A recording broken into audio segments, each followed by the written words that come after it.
distinto. La industria eléctrica, si bien en los últimos, yo diría hasta hace 10 años, era una industria más bien estática, con poca innovación y poco cambio, en los últimos 10 años, quizás los últimos 5, hemos visto un acelerado proceso de innovación y de cambios tecnológicos, y se necesita una industria que sea capaz, y una industria y una regulación y una institucionalidad que sea capaz de tomar esos cambios, adaptarlos, tomar esas ventajas y esas innovaciones en beneficio del sistema, en beneficio de la gente y en beneficio del país. Y cuando se cuenta con tantas instituciones, obviamente eso se hace más engorroso y más difícil. Falta vinculación entre la planificación y la fiscalización, lo vamos a ir más adelante un par de casos. Esto es un tema que genera mucho dolor en la industria, lo que por un lado planifica como sistema y tarifica la CNE, no necesariamente es lo que fiscaliza la superintendencia, y no por un tema de voluntad, porque tampoco cuenta con las herramientas legales que le permita considerarlo a la hora de ver las formulaciones de cargo, los procesos sancionatorios. Ausencia de un órgano técnico especializado, existe el gran anhelo dentro de los abogados de contar con un tribunal contencioso administrativo que resuelva los conflictos entre los actores de la industria y las autoridades. Obviamente eso no lo vamos a resolver nosotros, pero eso nos pone con mayor énfasis la importancia que tiene que los tribunales de justicia al minuto de resolver se puedan meter en temas tan técnicos como estos y den la oportunidad a la empresa que efectivamente se puedan defender. Hoy día la deferencia técnica en los procesos sancionatorios son superiores al 90%. No discuto la calidad del equipo legal de todas estas instituciones que hemos mostrado, pero efectivamente hay una sensación de indefensión de parte de la empresa. El órgano fiscalizador carece de herramientas de incentivo para generar las buenas prácticas, solamente tiene por ley una herramienta que es la sanción, es conocido como mejor práctica dentro de los mercados internacionales, es que la sanción tiene que ser la herramienta del último recurso cuando no se logra corregir el actuar de un actor en la industria, y lo ideal es, como buena política pública, invitarlo a través de incentivos a realizar lo que se necesita para el país. Y finalmente, volviendo al tema de la deferencia técnica, esto es una preocupación como abogado. En la medida que existan altos niveles de deferencia técnica como esto, las señales que se les puede estar dando a los funcionarios públicos desde el punto de vista de los tribunales de justicia pueden no ser las más apropiadas. ¿Qué significa todo esto? Para un actor nuevo que quiere ingresar a nuestro país y quiere apostar por nuestro país, un agobio, una desorientación que creemos que hay que de alguna manera corregir. Algunos ejemplos de esto. Una empresa de transmisión, un caso que llegó hasta la Corte Suprema, fue sancionada por una falla que tuvo una profundidad, o sea, afectó a muchos clientes, fue una falla muy importante a nivel país. Este transmisor en diversas instancias le propuso al regulador un equipo de respaldo, porque las cosas fallan, la tecnología, por lo más top que sean, van a fallar, y es una buena práctica tener un equipo de respaldo en ciertos activos que son esenciales y estratégicos. La autoridad en su minuto la desechó porque económicamente no era viable, era mejor el costo de falla que realizar la inversión que estaba proponiendo la empresa. Bueno, ocurrió la falla que la empresa estaba advirtiendo. El argumento, uno de los argumentos de defensa de la empresa fue, ok, ocurrió la falla, pero la profundidad o la pérdida de suministro al cliente final no hubiera existido si este equipo se hubiera instalado como nosotros nos proponíamos. Fue rechazado en toda su instancia. ¿Y qué fue lo que dijo la Corte Suprema? La Corte Suprema, en términos simples, dijo: señor, usted, si bien la autoridad a usted no le dio esa inversión, de todas formas usted no debió esperar un reconocimiento tarifario y debió haber hecho la inversión a su primo costo. O sea, un equipo que costaba 40, 50 millones de dólares, la empresa le debió haber hecho la inversión sin su respectivo reconocimiento tarifario. Otro ejemplo, un fallo de la Corte Suprema, similar. La empresa se defendía de que era necesario implementar un criterio de seguridad en N-1, hay países que tienen N-3, o sea, 3 sistemas de respaldo, es necesario y sano tener sistemas de respaldo porque las cosas fallan, y uno de los argumentos que se defendió la empresa fue que había insistido permanentemente por contar con un sistema de respaldo que siempre había sido rechazado. ¿Qué fue lo que dijo la Corte Suprema? Que no se puede referir al criterio de seguridad que está alegando la empresa porque en las instancias previas, tanto con la instancia administrativa como judicial, nunca se hizo referencia respecto a este punto referido por la empresa. Efectivamente, nunca nadie respondió el argumento de la empresa, por lo tanto la Corte Suprema tampoco se pudo hacer cargo de ese argumento. Otro ejemplo que no es de diferencia técnica, pero demuestra así un poco la acidez, lo básico que puede ser el ambiente para un inversionista extranjero. Una empresa se perjudicó en 40 millones de dólares por el atraso en la dictación de un decreto tarifario, llegó hasta la Corte Suprema. ¿Qué dijo la Corte Suprema? Señores, efectivamente los funcionarios públicos no cumplieron con un plazo que le era exigible, pero ese incumplimiento no necesariamente puede significar una indemnización para usted. Es más, usted al proponer propuestas de solución lo que hizo fue atrasar más el proceso, por lo tanto usted también es responsable del atraso. Palos porque bogas, palos porque no bogas. ¿Necesitamos cambio en la industria? Sí, creemos que sería sano realizar una revisión profunda a la institucionalidad de nuestra industria. ¿Hacia dónde deberíamos ir? Deberíamos ir y enfocarnos hacia una institucionalidad probablemente que tenga una institución que fiscaliza y otra agencia reguladora totalmente independiente y totalmente conectada al mundo político en los siglos de las elecciones, altamente técnica y no concentrar en una persona, sino con un directorio que la administre. ¿Qué tipo de instituciones similares tenemos en Chile? Comisión de Mercado Financiero, Banco Central, que es conocida la calidad que ambas instituciones tienen. ¿Qué experiencia internacional podemos ver con algo similar en este sentido? Don Arturo, te quedan 3 minutos. Perfecto. Gran Bretaña. Gran Bretaña existe una autoridad regulatoria que ve las mejores prácticas, las innovaciones, qué es lo que se necesita para el sistema y está mirando a largo plazo, además de estar a cargo de la regulación, autoridad regulatoria independiente, no solamente opera en base a sanciones, sino que es el último recurso a la sanción, pero sí a través de incentivos. Un gobierno colegiado de 10 miembros, lo que permite una mirada distinta, y esta despersonificación de una entidad tan potente como esta se rige por su estatuto y por la regulación de la Comunidad Europea y es financiada por la empresa regulada. No la voy a leer el currículum, pero sí yo destaqué aquí alguna experiencia que encuentro lo enriquecedor, que es contar con una entidad que esté mirando el futuro con mirada así de diversa. Tenemos economistas, expertos en competencia y regulación, en matemática y física, en economía política, ciencias de la conservación. Hay una ex directora de British Airways, imagínense la mirada fresca de alguien de alguna línea aérea, meterla en una industria regulada como esta.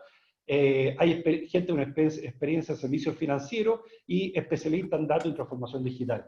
O sea, esto garantiza una mirada totalmente diversa en todos los ámbitos y además garantiza la despersonificación de una institución de esta importancia. Para ir concluyendo, porque me queda tan solo un minuto, propuestas de mejora.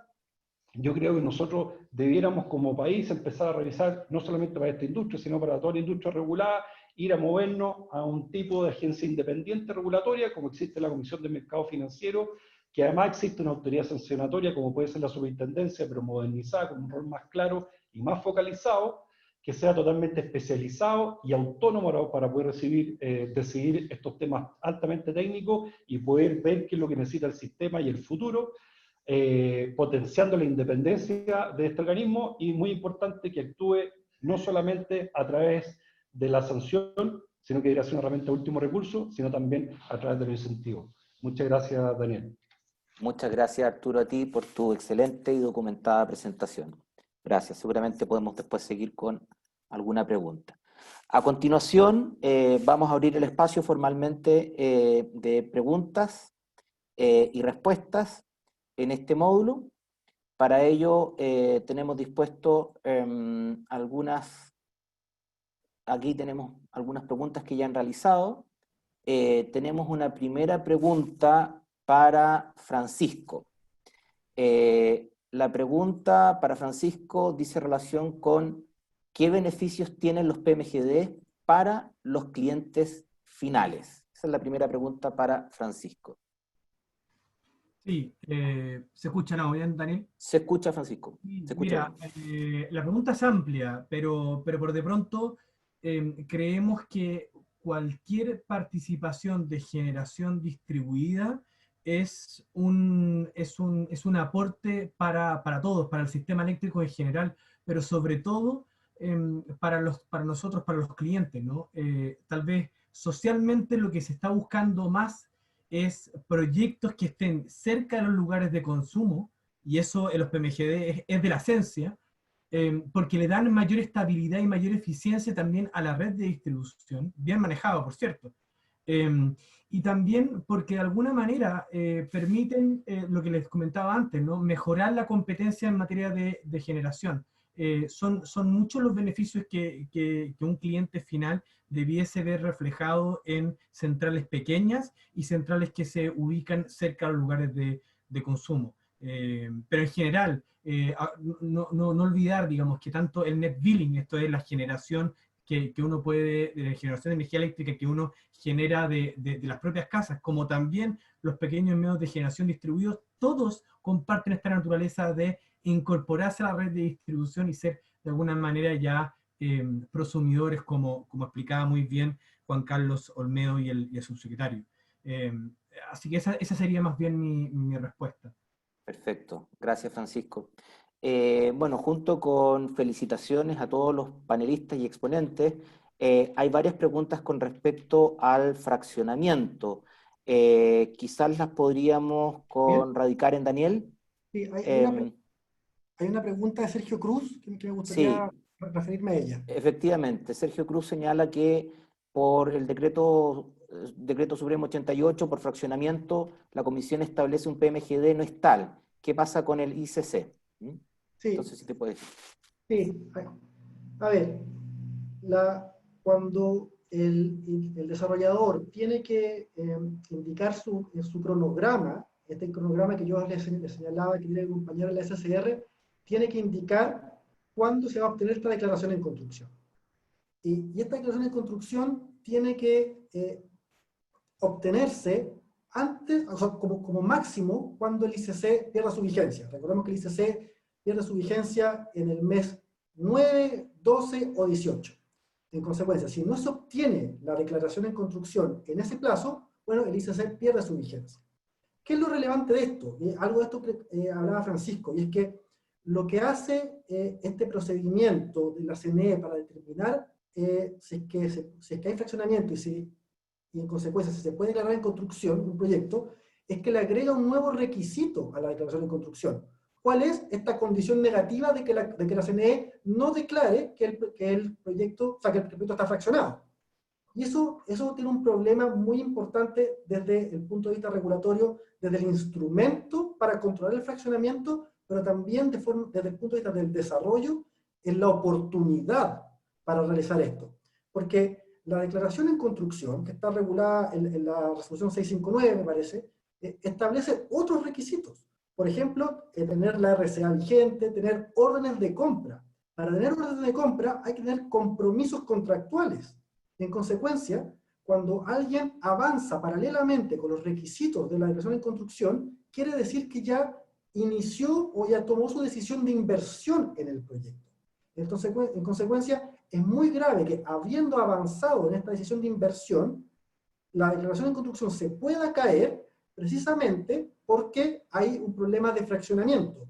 Y es aún más grave porque este procedimiento de fraccionamiento está inmerso en una esfera total de incertidumbre.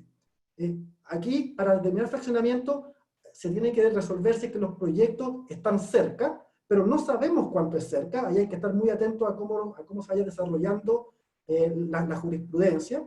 Y también en una fase 2, que yo diría una fase de fondo, hay que analizar permisos, puntos de conexión, pero la norma habla de un otros. Ese otros, bueno, nadie sabe qué es otros. En consecuencia, la declaración en construcción se le agrega un requisito que puede ser muy perjudicial si la decisión de inversión ya se tomó y está inmersa en un contexto de incertidumbre que puede ser de verdad muy grave para el desarrollo del proyecto. Perfecto, Daniel. Gracias por tu respuesta. Ahora hay una pregunta para Santiago y José Antonio. Pregunta sobre la jurisprudencia de la SEC. La pregunta es, ¿qué desafíos consideran pendientes en el sistema de fiscalización de la SEC con respecto a los procesos de conexión? Es una pregunta muy interesante. Creemos que hay cambios que no necesariamente tienen que ser normativos. Creemos que cuando uno analiza los casos de controversia, uno se encuentra que hay niveles infraccionales distintos y la SEC tiene las herramientas por su ley orgánica para determinar la gravedad de la infracción. Lo que ha faltado tal vez es que la SEC, en casos particulares, inicie un procedimiento sancionatorio. La infracción por parte de un interesado de la distribuidora, hasta ahora yo al menos no conozco un caso en que haya terminado generando una infracción potente. Creemos que faltan incentivos, especialmente en la industria de distribución, para tomarse en serio el cumplimiento normativo y no incurrir en infracciones. Solo para poner como ejemplo, nosotros hemos identificado que en un año calendario el mismo agente del mercado incurre en la misma infracción 2, 3 veces, generando la misma infracción. ¿Ah? Y acá tal vez faltaría que la SEC haga mano de sus facultades de iniciar y imponer sanciones a quien infringe, porque efectivamente daña el sistema que hayan actores que no se toman en serio. Ciertamente no para cualquier infracción, hay muchas infracciones que no vale la pena por un tema de oportunidad. Entendemos que el órgano administrativo no indica un proceso sancionatorio, pero ciertamente en los casos más graves debiese haber. Perfecto. Muchas gracias, Santiago, por tu respuesta. Ahora pasamos a las preguntas para Arturo. Hay dos preguntas. La primera pregunta dice relación con el cambio de instituciones hacia agencias independientes planteadas en la presentación. ¿Necesita un cambio constitucional? Esa es la primera pregunta. Y hago inmediatamente la segunda pregunta. ¿Qué efectos se radicarían en el coordinador, en la superintendencia, en el panel y en la Comisión Nacional de Energía en relación a lo planteado con respecto a las agencias independientes? Son esas dos preguntas, Arturo. Ya, gracias Daniel. A ver, respecto al cambio constitucional, no lo analicé al detalle, pero no lo creo. La Constitución no regula la superintendencia ni la institucionalidad, así que no debería ser necesario. Respecto a lo segundo, obviamente requiere mucho mayor análisis. Esta es una idea que se está planteando y una inquietud, pero si yo tuviera que opinar, yo creo que aquí la tendencia debería ser a tener una institución que podría ser el rol que hace hoy día la Comisión Nacional de Energía con el Ministerio de Energía, que sea esta agencia independiente, manteniendo un coordinador con un rol muy acotado asociado a la operación del sistema, como ocurre en muchos otros países, y después un rol fiscalizador fuerte, no solamente a través de sanciones, sino que también a través de incentivos, en mano de lo que puede ser una superintendencia con un foco mayor y no con esta amplitud de temas que tiene hoy día. Perfecto. Muchas gracias, Arturo. Estamos justo en la hora asignada para este panel, así que agradecemos una vez más la intervención de los ponentes. Hemos recibido felicitaciones por las presentaciones de cada uno de ellos, muy documentadas, activas y elocuentes. Y finalizando este tercer panel, haremos un receso de 15 minutos y luego continuaremos con el cuarto y último panel sobre desafíos de la energía. Así que agradecemos una vez más a Francisco, a Daniel, a Santiago, a José Antonio y a Arturo por la participación en este panel y agradecemos también la asistencia de todos ustedes. Muchas gracias. Muchas gracias, Daniel y Alejandro. Que estén muy bien. Gracias. Muchas gracias. Muchas gracias. Muchas gracias también. Gracias, Daniel, que esté muy bien. Gracias. Chao, Francisco. Chao.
Ahí estás, Alejandro.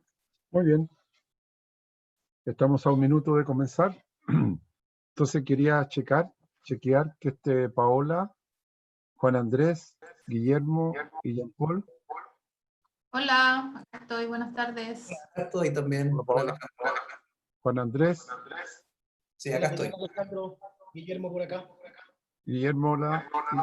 Y Jean Paul. Por acá. Hola, Alejandro. Hola, madrugando. Bien. Bueno, entonces estamos a punto. Falta un minuto. Bueno, Alejandro, cuando yo parta voy a compartir mi pantalla, te voy a preguntar si se ve la pantalla completa, ¿tú me lo confirmas? Porque sí, nosotros te lo confirmamos.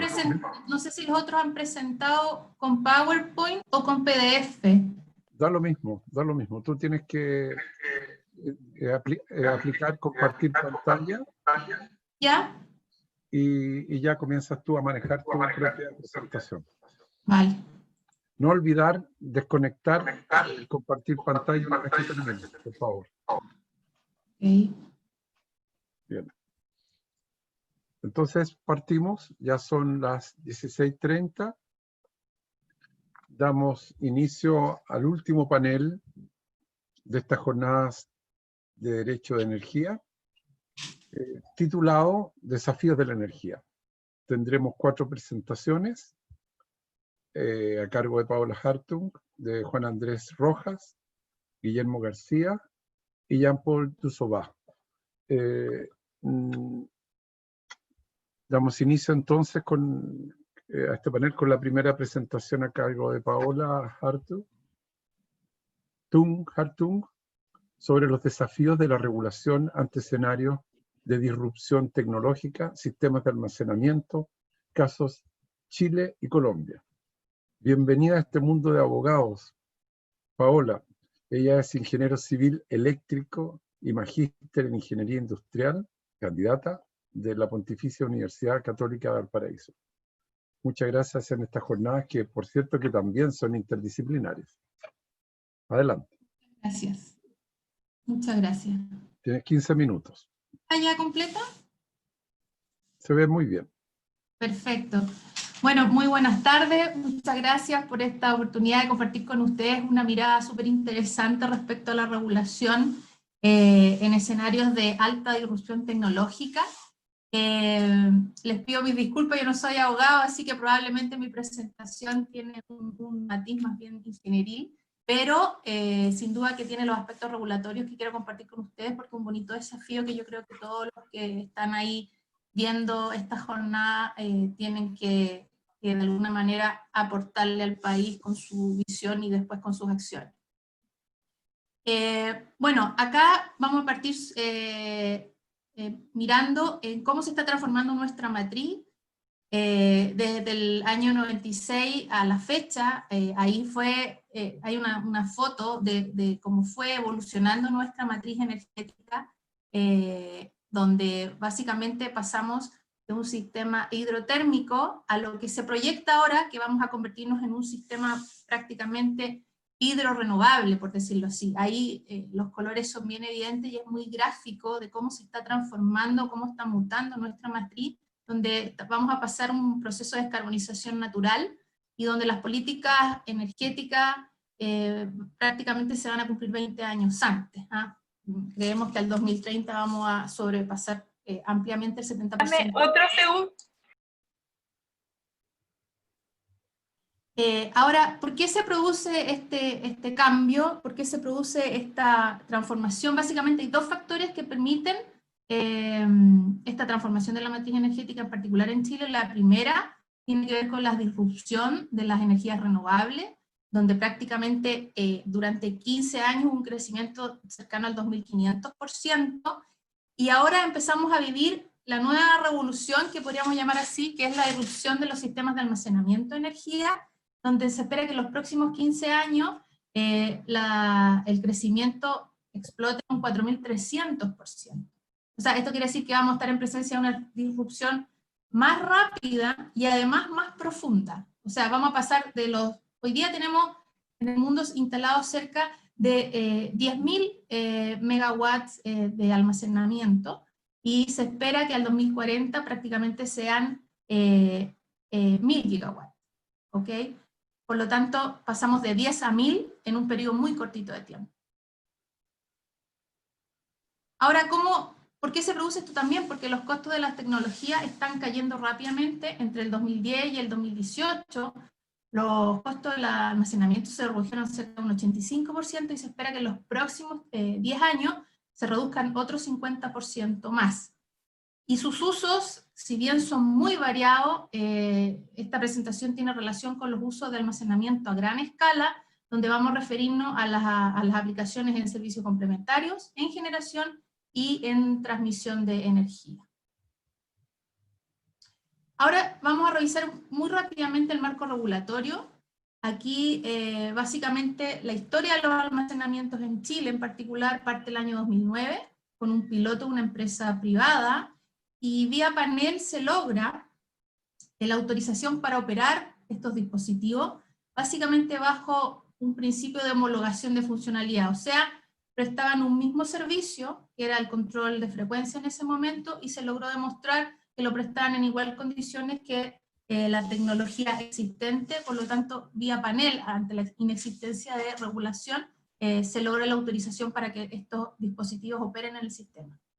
Pasan 7 años, largos 7 años, y la ley 20.936 define, incorpora formalmente a los almacenamientos dentro de la legislación chilena, y lo incorpora de acuerdo a sus atributos. Vamos a hacer un zoom en la siguiente lámina.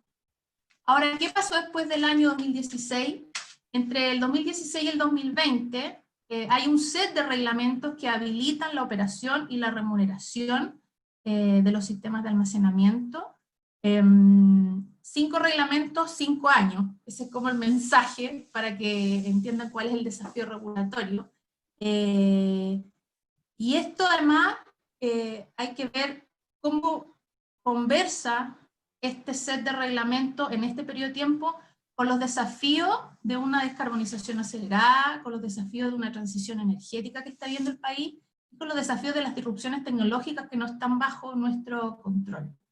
Ahora, en particular, cuando hacemos un zoom a la ley 20.936, los sistemas de almacenamiento quedaron definidos según su atribución, es decir, según su atribución a la seguridad, a la suficiencia y a la eficiencia del sistema. Por lo tanto, esto lo habilitó para participar en los mercados tanto de servicios complementarios, que era como el uso que se entendía como el medular en ese momento, pero también lo habilita para participar en el mercado de la energía, de la potencia y también de la transmisión. Esos son los 4 modos que la ley dejó definido el año 2016. Ahora, en cuanto a la implementación a la fecha, y esto es un cuadro comparativo, en los 3 segmentos donde el sistema de almacenamiento se ha incorporado, en Chile partimos el año 2009 en servicios complementarios cuando no era mercado, y hoy día está en modalidad mercado. Tenemos los 52 megas instalados en el norte. Acá hacemos un caso comparativo con Colombia y con otros países, y los otros países, me refiero a países que están con procesos de descarbonización más bien aceleradas o con políticas energéticas muy definidas en torno al retiro del carbón de las matrices. En Colombia, ellos están iniciando hoy día servicios complementarios en un modelo muy parecido al que partió Chile el año 2009, con un BESS que se adiciona a una central térmica, y además que queda muy bien definido en la misión de transformación energética que están llevando adelante los colegas colombianos en cuanto a la regulación, donde están viendo cómo regulatoriamente van a enfrentar hacia el futuro la incorporación muy agresiva de energía eólica en su matriz, y de cómo viene la transformación energética en ese país. Así que la misión de transformación energética lo tiene como dentro de sus pilares. Y otro ejemplo muy bonito, que ya varios conocerán,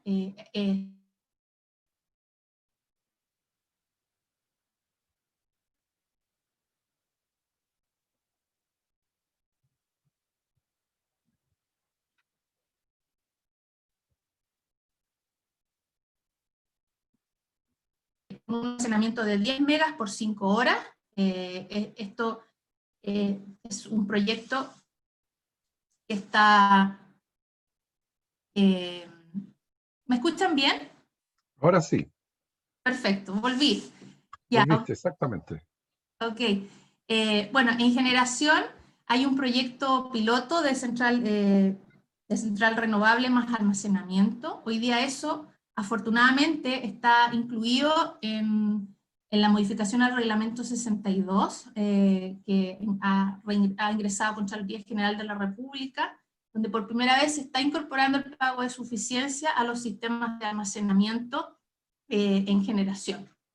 En Colombia también están analizando el potencial para todo su hub eólico, de manera de poder dar firmeza a ese hub eólico y además para aprovechar mejor los corredores de transmisión que tienen en construcción.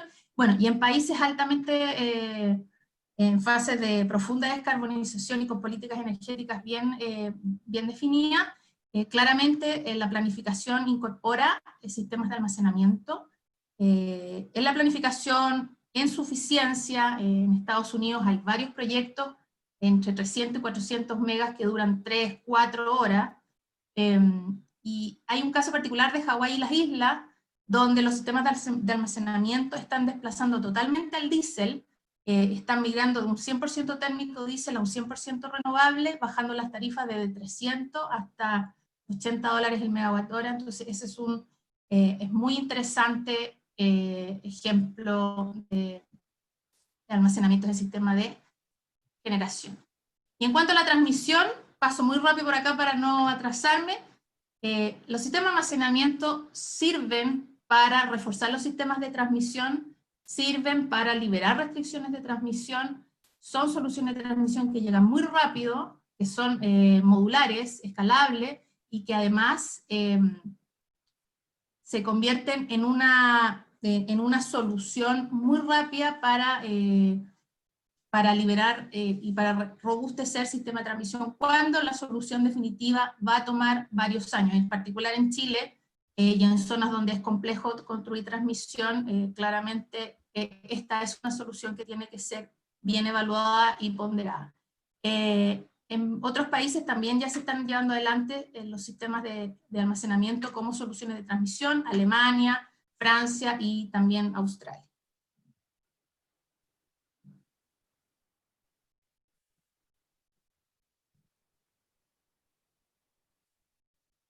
Ok.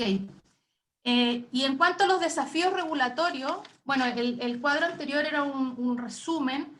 En cuanto a los desafíos regulatorios, voy a pasar también rápido por acá. En servicios complementarios, el desafío hoy día ha sido incorporarse en un régimen que está en implementación. También es muy interesante la alta competitividad que se da entre unos sistemas de almacenamiento y la misma respuesta, el mismo servicio que podría dar una central hidráulica. En Colombia el desafío que tienen ellos, la verdad es que tiene relación con la oposición natural de los incumbentes que hoy día prestan ese servicio, y faltaría definir un esquema de remuneración más bien definido. En cuanto a generación, claramente el desafío es que la señal económica que finalmente se le dé a los sistemas de almacenamiento con centrales renovables sea la adecuada y consistente con la aspiración de descarbonización acelerada que tiene Chile, y también que tenga la neutralidad tecnológica. En Colombia también ya están avanzando en explorar una remuneración para estos sistemas. Nosotros acá más bien la tenemos ya definida, o ya está en un proceso muy avanzado la definición. Dona Paula, quedan 3 minutos. Perfecto. Y en la transmisión, ponderar los atributos en la planificación, considerarlo como driver de la descarbonización, y también considerar neutralidad tecnológica. En Colombia interesante el caso, porque en Colombia tienen que perfeccionar la normativa que ya está en implementación, porque ellos ya se decidieron a incorporar transmisión, en la transmisión los sistemas de almacenamiento. Me voy a pasar directamente a las conclusiones, y bueno, recapitulando, claramente el desafío más importante en Chile es la consistencia con las aspiraciones de descarbonización acelerada. Los países que están en proceso de descarbonización muy profundo, tienen los sistemas de almacenamiento considerados como driver, tanto en seguridad, en su eficiencia y en eficiencia del sistema. Y además los sistemas off-grid o isla o sistemas medianos en el caso chileno, también es importante considerarlos porque permitirían migrar y salir finalmente del diésel en los sistemas medianos. La descarbonización no solo para el sistema eléctrico nacional, que es el ex-SIC y SIN, sino que también debería ser para los sistemas eléctricos más pequeños. ¿Ok? Las conclusiones, bueno, básicamente que la transición energética da oportunidades para modificar el funcionamiento del mercado. Los almacenamientos se caracterizan por su versatilidad y sus aplicaciones van mucho más allá que los servicios complementarios. Ya hay almacenamientos de gran escala. Su integración a la matriz presenta muchas ventajas territoriales, ambientales, menor costo, rapidez en la instalación. Son soluciones escalables, modulares, o sea, pueden ir creciendo en el tiempo y además se pueden trasladar a otros puntos de la red. Y la caída de los costos no requiere una multiremuneración en este momento, lo que no implica que no se pueda ocupar de diversos modos. En Chile y Colombia se inician en modo piloto ante la falta de regulación, y si bien Chile ha sido pionero en incorporar los almacenamientos en la regulación, también debe serlo en su integración, porque de lo contrario se inhiben las inversiones, se atrasa la innovación y podría incluso encarecer la operación. Y la descarbonización acelerada requiere señales oportunas para los sistemas de almacenamiento con renovables en modalidad 24/7. La regulación no solo debe remover las barreras para la incorporación, sino que además tiene que incorporar todas las potencialidades que tienen todos los atributos.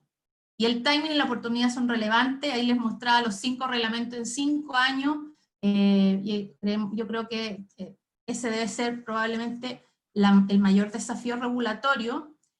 Y solo para cerrar, y lo dejo como a modo de reflexión para los participantes de este seminario, es que hay que tener atención con la sobreregulación que se le está exigiendo a los sistemas de almacenamiento, atención con la consistencia de las políticas de descarbonización con la regulación habilitante a los sistemas de almacenamiento para participar en el mercado de energías limpias, ojo con trasladar siempre la responsabilidad de la innovación al privado, y ante la no escritura en piedra de ciertas reglas, yo creo que la regulación tiene que velar por la neutralidad tecnológica. Si hay una misma función, un mismo atributo, entonces que se le dé el mismo tratamiento que las tecnologías existentes y también la misma remuneración. Muy bien. Muchas gracias.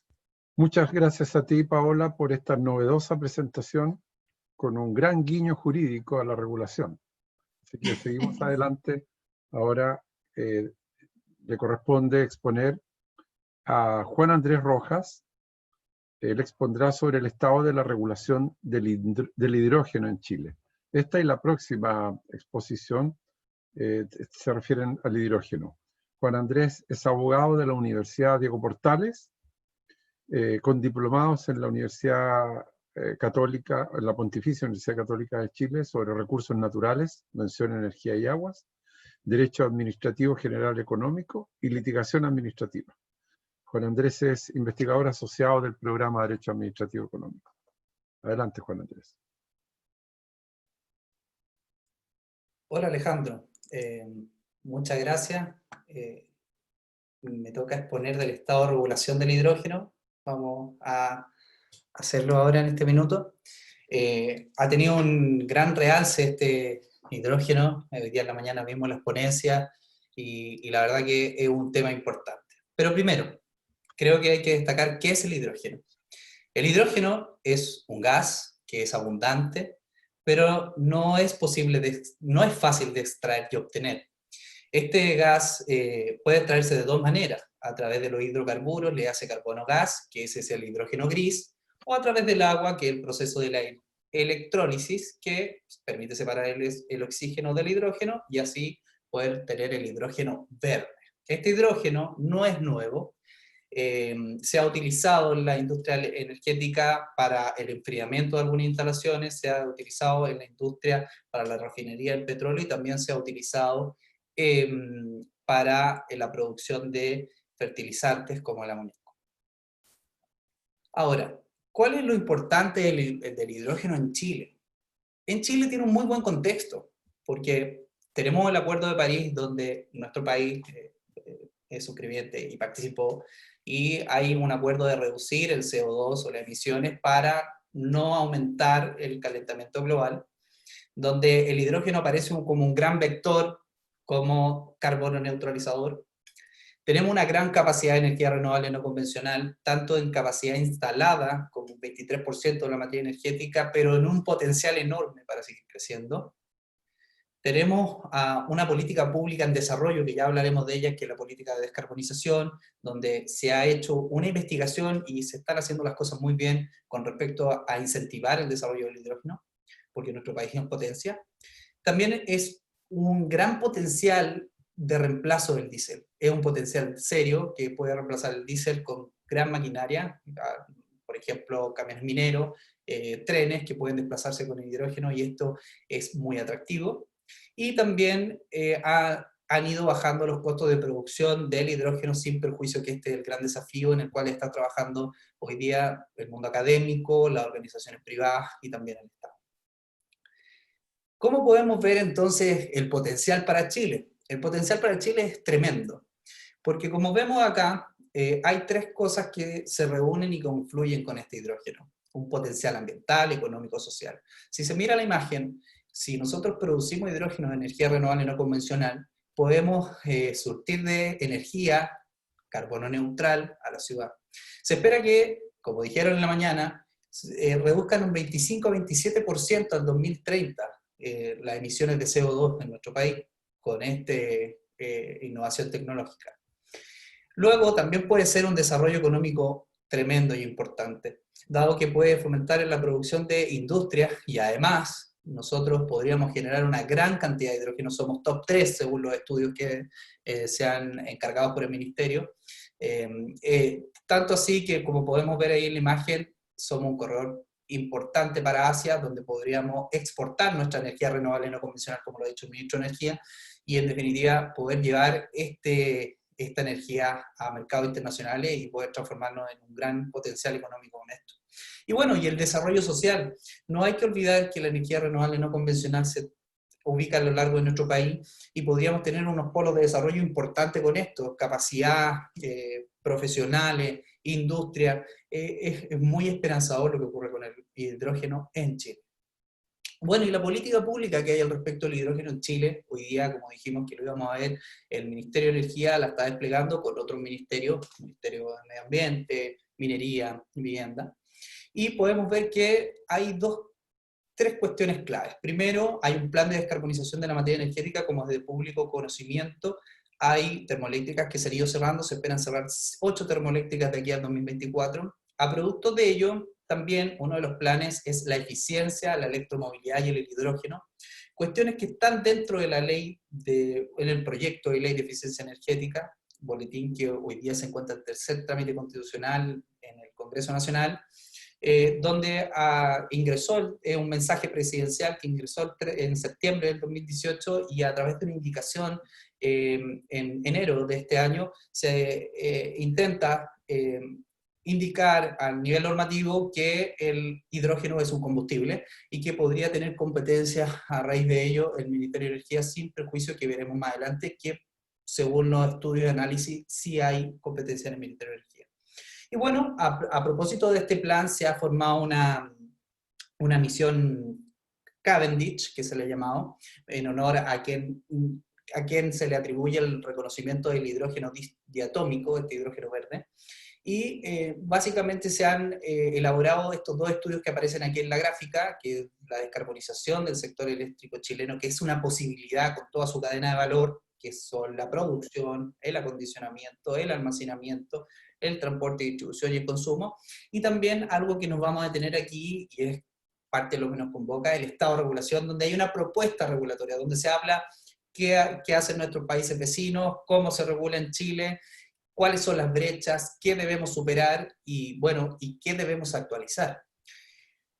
Pues bien, si nosotros miramos a nuestros países vecinos, yo creo que cabe detenerse en Argentina. Argentina tiene una ley desde el año 2006, la 26.123, que es una ley que fomenta el desarrollo de tecnologías para la producción, uso y aplicación del hidrógeno.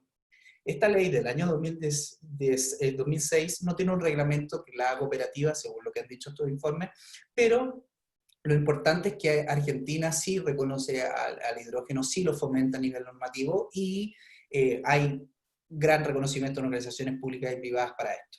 En Brasil, por su parte, no hay una normativa, pero sin embargo es el país que tiene mayor potencial, mayor desarrollo, hoy día tiene mucha industria, es un país que podría ayudar y contribuir con el desarrollo tecnológico de esta materia.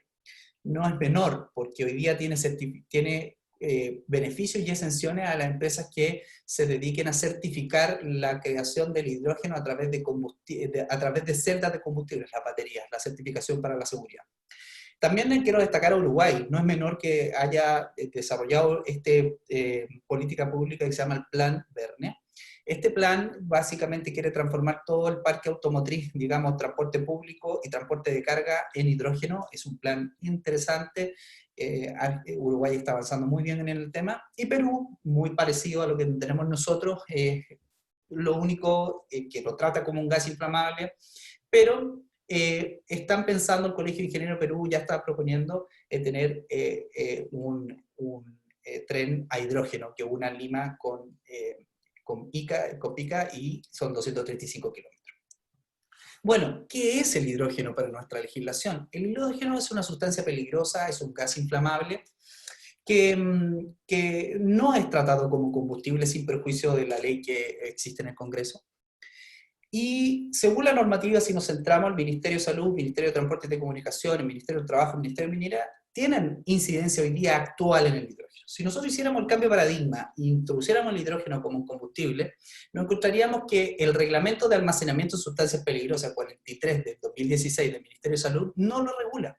Porque ese Reglamento de Almacenamiento de Sustancias Peligrosas sí habla del hidrógeno, pero no el hidrógeno como combustible. Esto en el artículo 3 lo deja a materia a regular al Ministerio de Economía. Por su parte, el Reglamento sobre Condiciones Sanitarias y Ambientales Básicas en Lugares de Trabajo, decreto 594 del 2018, tangencialmente habla del hidrógeno por establecer condiciones de seguridad por los incendios, por las sustancias peligrosas, pero no habla de situaciones particulares del hidrógeno, como por ejemplo los riesgos explosivos que tiene esto. Hay que actualizar. En el listado de sustancias peligrosas, en esa resolución exenta 408 del 2016, sí se menciona el hidrógeno como una sustancia peligrosa. En el Ministerio de Transporte y Telecomunicaciones, el transporte de cargas peligrosas de calles y camino, o el Reglamento de Manipulación y Almacenamiento de Cargas Peligrosas en Recintos Portuarios, decreto 298 de 2002 y la resolución 96 del 97, la verdad es que son bien anacrónicos, no tratan a las sustancias inflamables, gases de buena manera, no tratan a los graneles, a las grandes cantidades, por lo tanto, esto quedaría como una cuestión a actualizar. El Ministerio del Trabajo y Previsión Social, al igual que el Reglamento de las Condiciones Sanitarias, trata tangencialmente todas las condiciones de seguridad que deben existir por los empleadores a los trabajadores en estos reglamentos de higiene y seguridad, pero, en este decreto 4095, por cierto, pero hay que actualizarlo porque hay que incluir el hidrógeno porque tiene sus especificaciones. Y en el Ministerio de Minería hay un dato importante aquí que hay que detenerse, que destacan en estos informes, que aprueba el Reglamento de Seguridad Minera, este decreto 132/2004, en el cual se regula y se establece que los camiones mineros, digamos, pueden utilizar gas en su combustión. Ojo que, según nuestra legislación, es un gas, por lo tanto ya podría este paradigma empezar a correr en la minería. Sin embargo, estos estudios consideran que hay brechas regulatorias con respecto a la cadena de valor del hidrógeno. ¿Cuál es la cadena de valor? La producción, el acondicionamiento, el almacenamiento, el transporte, distribución y consumo. ¿Y cuáles son? Básicamente dicen, bueno, en la producción no hay una regulación de la producción in situ de pequeña o mediana escala del hidrógeno para la comercialización, para el uso residencial, no hay ninguna regulación, por lo tanto, tenemos que hacerla. En el acondicionamiento ocurre lo mismo, sin perjuicio que en ambas sedes pueden aplicarse las regulaciones del Ministerio de Salud y el Ministerio del Trabajo respecto de las condiciones sanitarias de los lugares de trabajo, el Reglamento de Prevención de Riesgos Profesionales. El almacenamiento, como lo dijimos, si hay un cambio de paradigma, hoy día no va a regular porque el decreto 43 lo excluye en su artículo 3. En el transporte y distribución la regla es anacrónica, necesita una actualización, y en el consumo lo mismo que en la producción. podría regularse para las empresas que comercializan a través del Ministerio de Salud y el Ministerio de Trabajo, pero no hay una regulación mayor al respecto. Entonces, estos informes han dicho que las brechas regulatorias deben superarse. ¿Y cómo? Básicamente, sin entrar en el detalle que aparece aquí en la gráfica, en general, en cada cadena de valor, siempre se hablan de tres cosas. Primero, regular el hidrógeno como combustible para los sectores residencial, comercial y transporte, porque obviamente el hidrógeno es solamente un gas y no entendido como un combustible o vector energético en la ley. Y en segundo lugar, siempre todas estas recomendaciones son adaptar las técnicas del hidrógeno, el manejo que necesita el hidrógeno para la producción o almacenamiento, procesamiento, toda su cadena de valor a estas normas, porque el hidrógeno es un gas inflamable que tiene sus particularidades con respecto a los otros gases inflamables y legislaciones comparadas tienen regulaciones especiales. No olvidemos que Argentina ya la tiene. Perdona, Juan Andrés, quedan 3 minutos. Gracias, Alejandro. Entonces, la revisión y actualización de la normativa es necesaria al respecto en 4 tópicos. Primero, tenemos que mirar las normativas de las instalaciones, almacenamiento y transporte de combustibles para ver qué cosas tenemos que actualizar de ellas, las de los combustibles que ya tenemos en la ley. Tenemos que también mirar las normas sobre los vehículos, la homologación de los vehículos, revisión técnica, impuesto específico, emisiones, si queremos hacer el cambio de paradigma. También tenemos que actualizar las leyes y reglamentos que tienen que ver con estas normas ya señaladas, y aquí estas propuestas regulatorias dicen, y tienen que hacerse necesariamente estos reglamentos. 11 reglamentos que se mandatan al Ministerio de Energía hacer, 2 al Ministerio, 1 al Ministerio de Salud y 1 al Ministerio de Transporte, que es básicamente lo que hemos dicho, esto de regular específicamente al hidrógeno.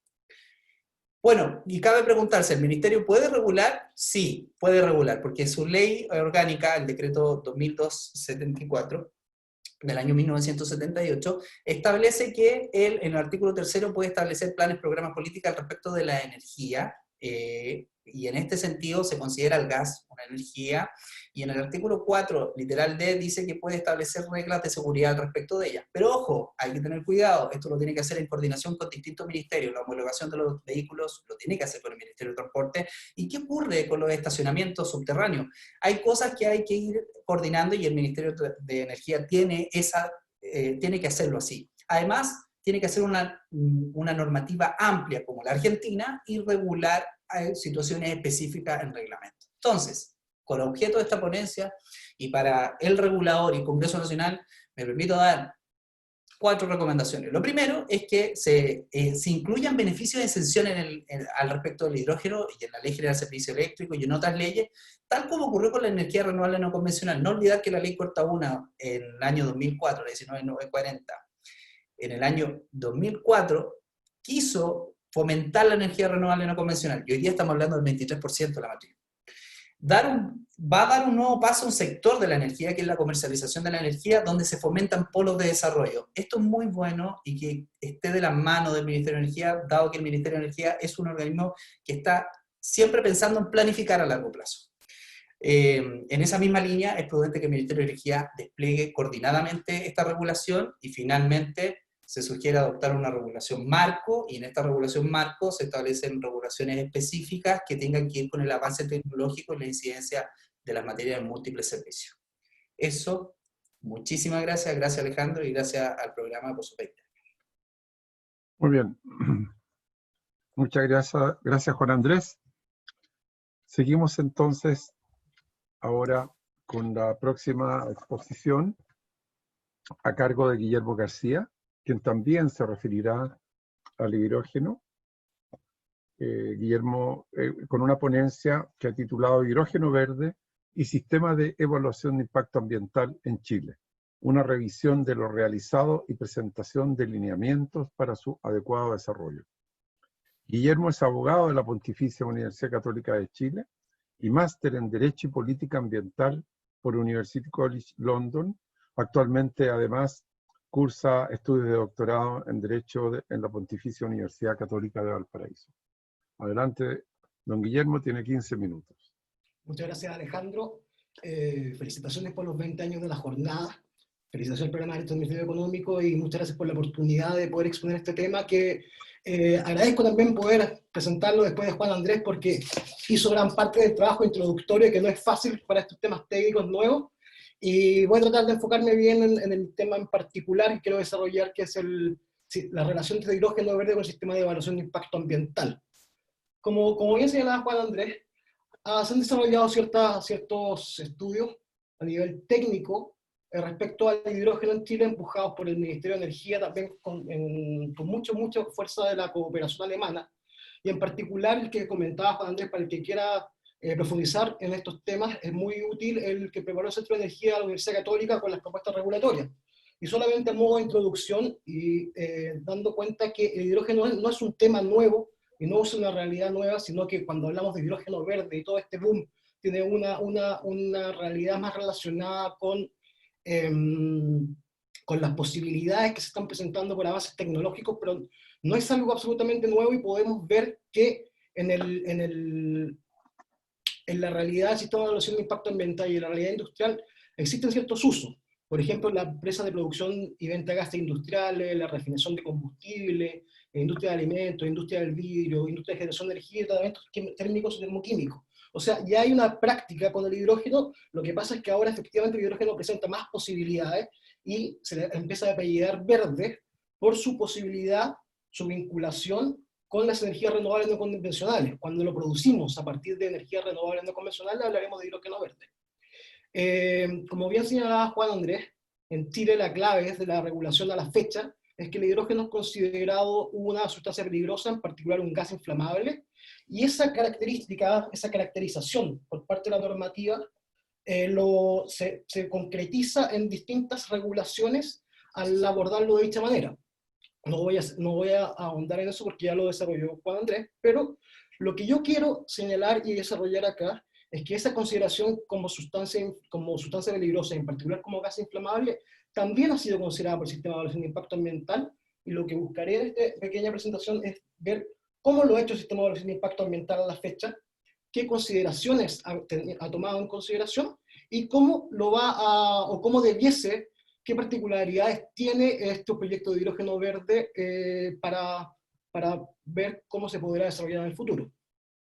Una pequeña introducción y muy sencilla es: el sistema de evaluación de impacto ambiental en Chile se basa en la lógica de un catálogo de proyectos.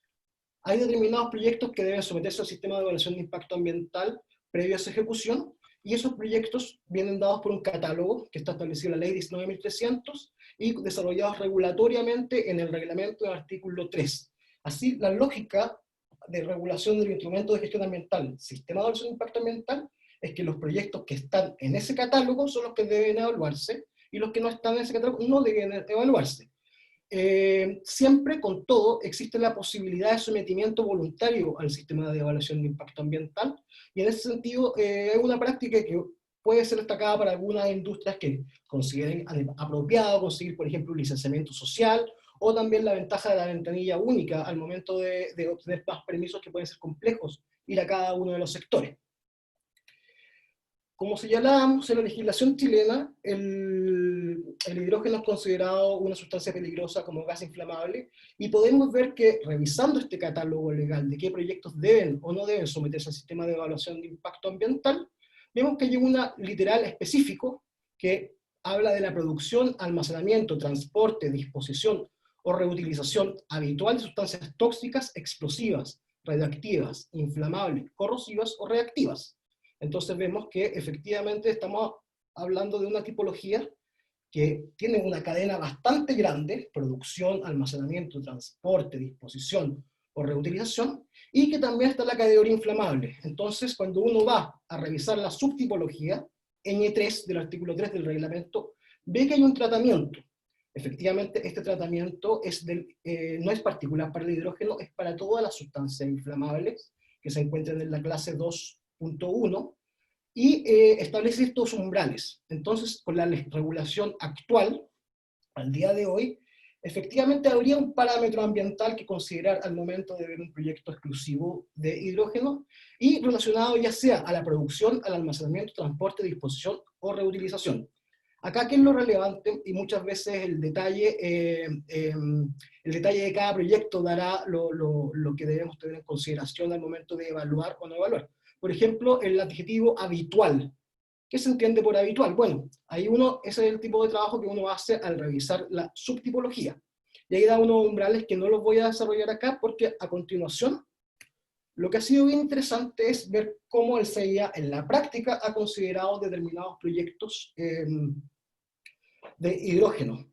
Y en este momento, como comentario, es muy relevante revisar muchas veces las tipologías nuevas, los proyectos nuevos o las tecnologías que son más desafiantes, no se desarrollan al comienzo a nivel de evaluación ambiental, ni por declaración de impacto ambiental, ni por estudio de impacto ambiental, sino que cuando hay dudas y los temas se están gestando, quizás lo más importante o donde se pueden ver ciertas tendencias es revisando las consultas de pertinencia, consultas de pertinencia de ingreso al sistema de evaluación de impacto ambiental, que es una consulta de pertinencia muy simple, es una manifestación concreta del derecho de petición que tienen los particulares frente a la administración, y en este caso que tiene una concreción regulatoria, en la cual un titular de un proyecto le plantea a la autoridad ambiental que quiere desarrollar un determinado proyecto con determinadas características, y le pregunta si ese proyecto, en base a esas características que él declara, debe o no debe someterse al sistema de evaluación de impacto ambiental.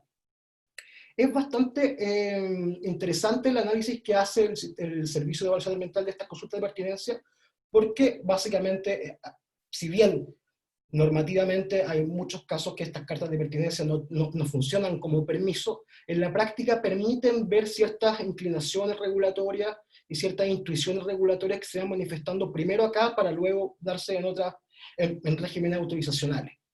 Y un caso muy interesante es la consulta de pertinencia del proyecto de hidrógeno en Luas Orquídea LTS de Walmart Chile, que básicamente es un caso en que se modificaron baterías tradicionales a celdas de hidrógeno.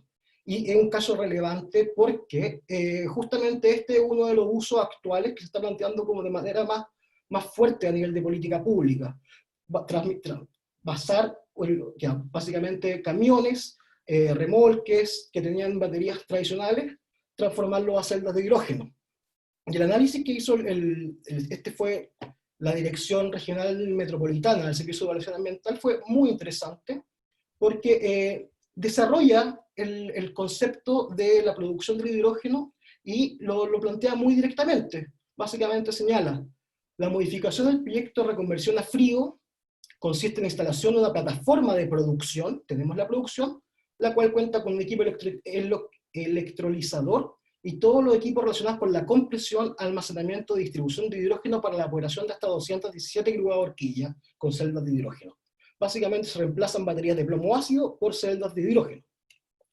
¿Y cuál fue el desarrollo que hace el Servicio de Evaluación Ambiental? Explica un poco en qué consiste esta tecnología.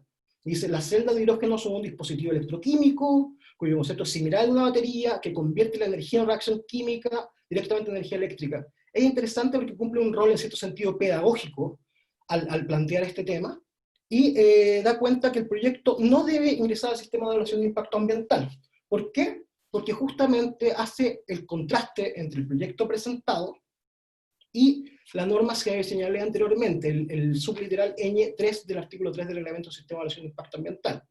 Y es bastante interesante porque da cuenta que se puede implementar un proyecto de hidrógeno verde, un proyecto de reemplazo de batería, con la normativa actual sin ninguna modificación, de manera bastante expedita vía una consulta de pertinencia, que en la práctica no es un permiso, pero sí está diciendo, por lo menos nuestra legislación ambiental actual no te va a exigir un permiso obligatorio, no te va a exigir el ingreso al sistema de evaluación de impacto ambiental de manera obligatoria. Otro caso que es bastante, este caso, el del Walmart, que los dos casos que estoy presentando son del año 2020, fueron resueltos hace un par de meses, y justamente hace un mes. Entonces esto es lo que está apareciendo ahora en la discusión ambiental. Y otro caso que es relevante es una instalación de 2 líneas de hidrógeno en una planta, en un complejo industrial en la región del Biobío. Y acá es interesante también analizarlo porque estamos hablando de otra parte de la cadena del hidrógeno, que sería el transporte. Y En este caso, el Servicio de Evaluación Ambiental, la Dirección Regional de Servicio de Evaluación Ambiental del Biobío, además de analizar el litoral Ñe 3, consideró para su análisis los oleoductos, gasoductos, ductos mineros u otros análogos, que son los que existen es otra tipología del artículo 3 del reglamento, y las instalaciones fabriles sobre 2.000 kilovatios. Y también señala que no existe obligación de someter al sistema de evaluación de impacto ambiental el proyecto, por las cantidades, por los umbrales del año 3, pero es interesante el tema del ducto, del gasoducto u otro análogo, dependiendo de cómo lo quisiéramos considerar, porque este es un ducto que se construye y se instala y se desarrolla dentro de un mismo complejo industrial. Y la subtipología de la letra J, cuando estamos hablando de un mismo complejo industrial, lo, entre comillas, excluye de evaluación ambiental. Entonces, lo que quería demostrar con esto es que con la legislación actual, sin necesidad de mayores cambios, sí se pueden desarrollar proyectos de hidrógeno, se han desarrollado, y es interesante ver que hay una aproximación con las categorías existentes, y no, y no se requieren categorías nuevas. Por lo mismo, siempre cuando aparece una tecnología nueva, y es cosa de recordar un poco la aparición de la desalación, se empieza a cuestionar si se tiene que expresar una tipología nueva en la regulación ambiental o no, o con lo existente basta. Revisando lo actual, yo creo que el trabajo más duro, como señalaba Juan Andrés, está a nivel regulatorio, en los distintos sectores de la regulación, con el fin de establecer normas de seguridad principalmente respecto a este gas y combustible, dependiendo si se da ese cambio regulatorio como es buscado. Pero a nivel ambiental uno ve que las tipologías de la ley 19.300 permiten evaluar los proyectos cuando superan umbrales relevantes. Y, por el contrario, permiten no tener que someterse obligatoriamente al sistema de evaluación de impacto ambiental cuando estos umbrales no son superados.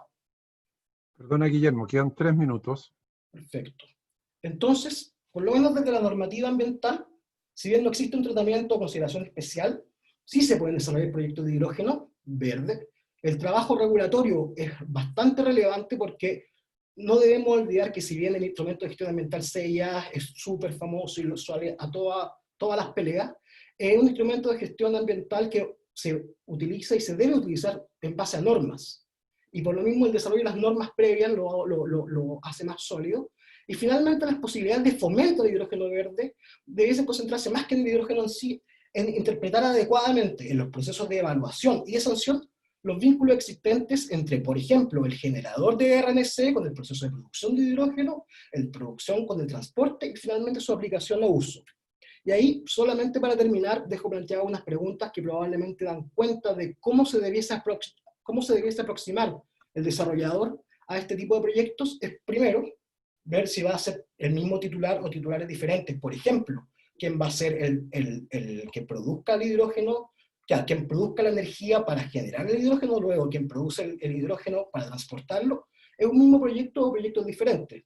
También una práctica habitual es el concepto de modificación de proyecto. Quizá van a haber proyectos de energía renovable no convencionales que ya estén funcionando, pero que quieran agregar una etapa de hidrólisis a sus proyectos. Bueno, la modificación de proyectos será la vía, y ahí cómo el Servicio de Evaluación Ambiental va a considerar los impactos acumulativos, que es una discusión que se da en todas las evaluaciones ambientales.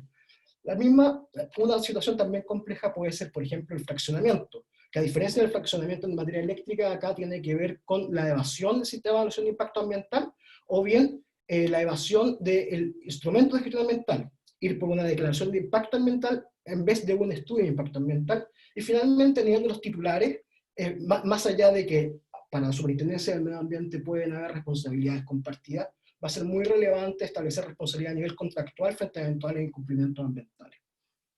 Eso sería. Muchas gracias. Bien. Muchas gracias a ti, Guillermo. Nos da algunos segundos por una interesante exposición que sirve muy bien de complemento a la anterior de Juan Andrés. Bien, entonces ahora ya nos corresponde seguir avanzando y llegar, lo que no creíamos en la mañana que iba a suceder, a la última exposición a cargo de Jean-Paul Dussobat. Jean-Paul se referirá a la regulación de la energía solar domiciliaria desde la teoría de la justicia energética. Espero que que Jean-Paul haya podido dormir anticipadamente, porque él está en este momento en Australia, en Melbourne, me imagino. Bien, él, quiero presentarlo, es abogado de la Pontificia Universidad Católica de Chile, es diplomado en Derecho Administrativo en la PUC, es magíster en Derecho Ambiental en la Universidad de Melbourne, Australia. Adelante, Jean-Paul. Hola Alejandro, muchas gracias. En primer lugar agradecer al programa de Derecho Administrativo Económico y felicidades por los 20 años de la jornada. Y gracias a los asistentes porque hasta el final del día, como decía Alejandro, me encontré en Australia, por lo que no pude participar todo el día, pero me sumé al último panel y con muy interesantes exposiciones. Mi ponencia trata sobre la regulación de la energía solar domiciliaria desde la teoría de la justicia energética. Y vamos a conversar sobre 3 temas. En primer lugar, entender qué es la justicia energética, para lo cual tenemos que entender primero qué es la justicia ambiental, y algunos principios que debiesen regular una eventual regulación, un marco regulatorio específico de la energía solar a nivel domiciliario. En segundo lugar, desafíos y aspectos a considerar en esta eventual regulación, y los riesgos si es que no se regulan. Y en tercer lugar, propuesta a partir de la experiencia comparada de lo que está haciendo Australia en este momento en estos temas. En primer lugar, entonces, para entender la justicia energética tenemos que entender la justicia ambiental. Muy brevemente, la justicia ambiental nace en Estados Unidos en los años 80 como primero como un movimiento que responde a la desigual ubicación de vertederos que estudios detectaron que se encontraban principalmente en zonas donde residían minorías raciales y comunidades de bajos recursos. Y a partir de este movimiento es que académicos empiezan a teorizar y surge la teoría de la justicia ambiental propiamente tal, la cual se desarrolla y considera 4 aristas. En primer lugar, estamos hablando de justicia distributiva, que aboga porque debiese existir una distribución equitativa de los beneficios de las cargas ambientales en la sociedad. En segundo lugar, justicia procesal, que se refiere con participación ciudadana en la toma de decisiones, que se materializa a través de acceso a información, a participación ciudadana y a justicia sustantiva. Fue reconocido en el principio 10 de la Declaración de Río de 1992, que es uno de los pilares del derecho ambiental internacional. En tercer lugar, justicia correctiva, que tiene que ver cómo nos hacemos cargo de reparar y compensar a aquellos que han sido afectados más que el resto de la sociedad. Y en cuarto lugar, temas de justicia social, que tiene que ver el reconocimiento de que existe un vínculo entre conflictos ambientales y pobreza, discriminación y racismo. ¿Qué tiene que ver esto con energía en las jornadas de energía? Desde entonces, la teoría de la justicia ambiental se ha expandido, ha tenido una doble expansión. Se ha expandido a otros asuntos y también a mayor escala. En cuanto a la expansión temática, en lo que a nosotros nos interesa, hoy se habla también de justicia climática y justicia energética. Justicia climática tiene que ver principalmente con las responsabilidades comunes pero diferenciadas de los países para hacerse cargo de sus compromisos para disminuir sus emisiones, que no es lo que nosotros tratamos. Y justicia, vamos a conversar ahora, y justicia energética, que es lo que veremos a continuación. También existe una expansión geográfica horizontal, en cuanto que se ha identificado que existen demandas similares en distintos países, que no son solo vertederos en Estados Unidos, y vertical, en cuanto que los asuntos ya no son solo locales, sino que pueden ser nacionales, transfronterizos e incluso globales. Es en este contexto que nace la justicia energética como teoría, que aboga principalmente por 2 temas. El primero es acceso a energía, propiamente tal, y una distribución equitativa de los costos para su generación hasta el consumo final, que tiene aspectos de justicia social y justicia distributiva, y el acceso a energías renovables, que tiene que ver con aspectos de justicia distributiva, justicia correctiva en el contexto de una transición justa hacia energías renovables no convencionales, justicia procesal en cuanto a información y participación. ¿Por qué es esto importante en la energía solar? ¿Por qué debemos considerarlo ante una eventual regulación? Porque como las imágenes lo indican, que disculpa que están en inglés, son del Departamento de Energía de Estados Unidos, nos encontramos ante un nuevo modelo de energía, que pasamos de un consumidor pasivo que recibía la energía que era generada, transmitida y distribuida hasta su hogar, a un nuevo modelo en que las nuevas tecnologías y las nuevas fuentes renovables no convencionales, eólicas, solares, le permiten a su vez generar energía. Y esta generación de energía renovable produce, en primer lugar, ahorro energético porque la puede consumir directamente, le permite suministrar servicios, tal como agua caliente, e incluso, si es que se da la posibilidad, puede venderla e inyectarla al sistema. Y es ante este nuevo paradigma que surge la necesidad de entender cómo hacemos que de una manera justa todos puedan participar de este nuevo mercado. Con esto en mente, la teoría de justicia energética esboza tres grandes principios. En primer lugar, el acceso a la generación solar y el consumo debiese ser equitativo, que básicamente significa que todos los usuarios debiesen poder acceder de manera equitativa a la instalación de paneles solares. En Chile ya existe la ley 20.571 con su reglamento para la generación ciudadana, que todos debiesen poder participar en la inyección a la red y que existen restricciones, estas restricciones no debiesen ser arbitrarias. Y en tercer lugar, acceso a información, que los usuarios puedan acceder a información clara y entendible respecto a la participación en el mercado eléctrico. No basta que tengamos una ley y un reglamento si es que la gente no entiende cómo participar de este mercado. Con esto en mente, la segunda parte de la ponencia, entendiendo lo que es la justicia energética y cómo debiese regularse la energía solar, voy a presentar ciertos desafíos a considerar en su regulación.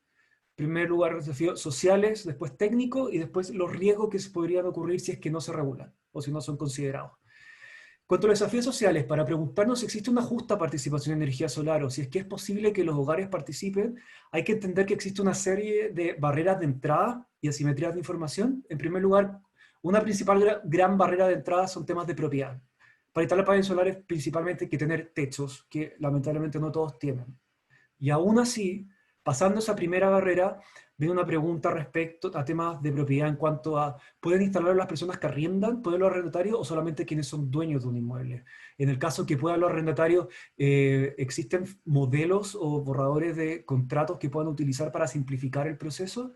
Una tercera pregunta es, ¿pueden en departamento instalarse? ¿Existe la tecnología, tienen la capacidad? ¿Cómo asegurar que si se instala en el techo de un departamento, llegue directamente a quien reside en un departamento específico del edificio? Segundo tema son temas de financiamiento. Sabemos que si bien las tecnologías han aumentado y los precios han disminuido, el acceso sigue siendo difícil acceder a invertir. De una rápida revisión de escritorio de empresas de distribución que ofrecen packs fotovoltaicos para hogares, un pack de 3 kilowatts cuesta aproximadamente 4 millones de pesos, sin contar baterías, solamente los paneles, y aseguran un retorno de la inversión de aproximadamente 8 o 10 años. Entonces estamos hablando de una inversión de mediano a largo plazo que no todo el mundo puede acceder. Y en tercer lugar, información se refiere con que la gente entienda, se capacite y entienda que pueden acceder y que los organismos públicos faciliten este proceso. Más allá de los desafíos sociales, existe una serie de desafíos técnicos que aun cuando, si fuese posible que todos accedieran a paneles solares, que despertáramos y estuvieran instalados en todos los techos o que el gobierno los regalara, existe una serie de desafíos técnicos a considerar en su regulación. En primer lugar, manejo de voltaje.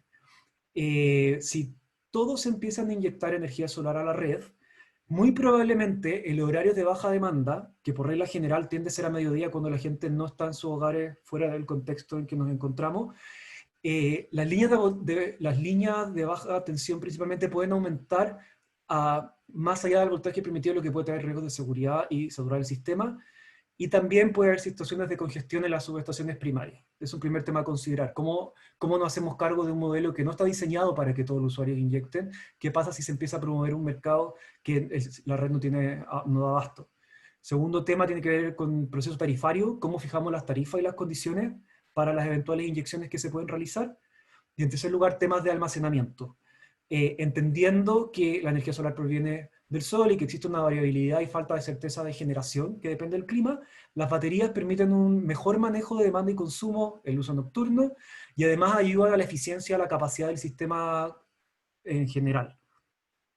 Si estos temas no son tratados, existe una serie de riesgos, y desde la justicia energética nuevamente me gustaría destacar tres. El primer lugar es, si en la medida que crezca y aumente el mercado y esto no sea regulado, existe un riesgo de que estemos en una situación del primero que llega va a ser el primero que inyecta y se impongan restricciones de nuevas inyecciones a los nuevos usuarios que lleguen después.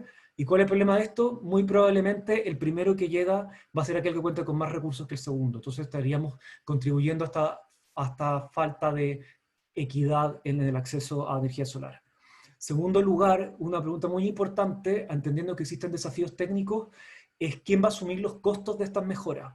Si entendemos, si ponemos la carga a las empresas distribuidoras, existe un riesgo de que al final ellas van a recuperar sus inversiones que realicen para las mejoras, a través de las cuentas que nos van a cobrar a todos los usuarios, y podríamos estar ante un subsidio cruzado en que todos aquellos que podamos o no podamos acceder a paneles solares terminemos pagando por mejoras que benefician directamente a un sector que es un sector que va a ser un sector privilegiado en cuanto que pueda acceder a estas nuevas tecnologías.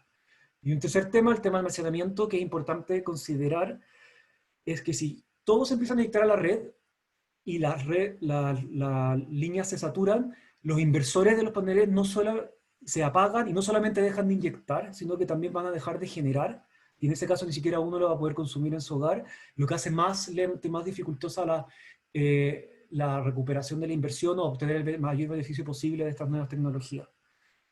Y con esto en mente, la justicia energética, los principales aspectos sociales, técnicos, los riesgos si no son considerados, me gustaría conversar sobre y proponer 3 programas o 3 asuntos que está tratando Australia, que son los que me encuentro trabajando.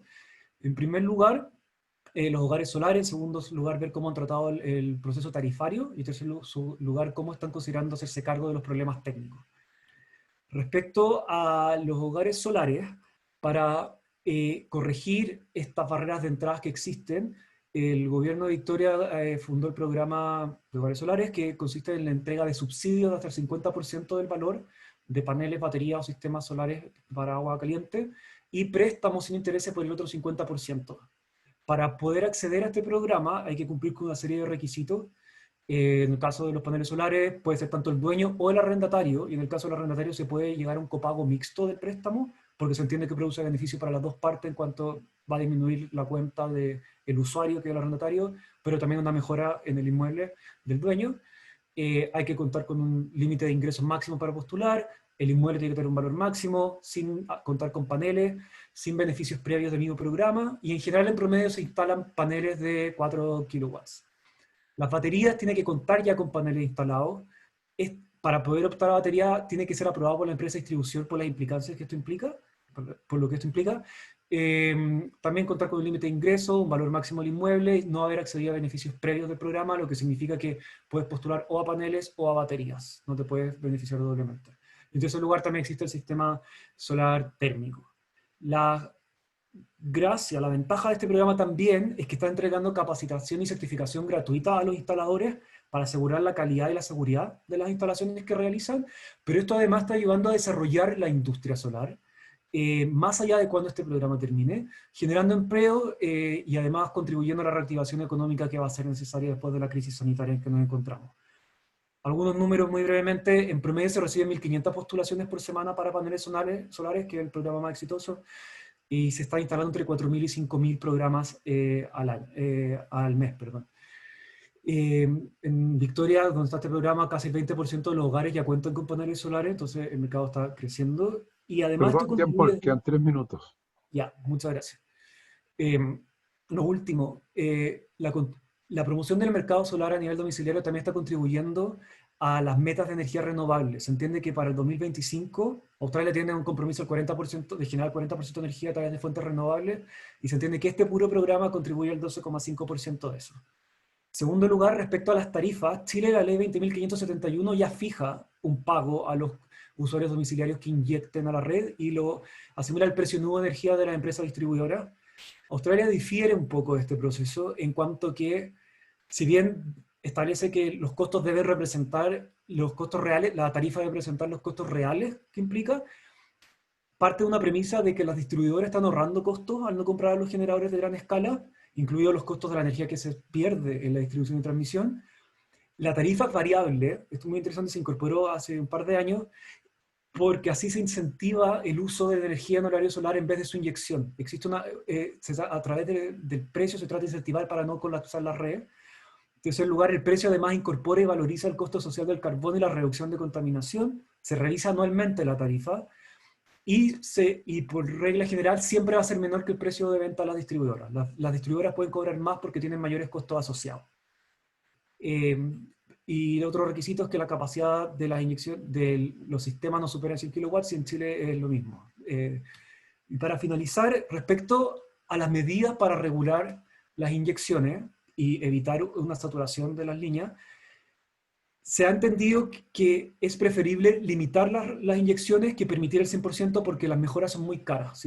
Ante una eventual inyección del 100% de la energía, el límite actual es de 5 kilowatts de inyección, y las medidas para mejorar el sistema, en primer lugar, es mejorar la visibilidad, control y disponibilidad de información a través de medidores inteligentes que contribuyen a su vez a un control dinámico para reducir las inyecciones de una manera equitativa antes de esperar que los inversores no funcionen, y además esto permite advertir a los usuarios para que ocupen la energía y no se pierda.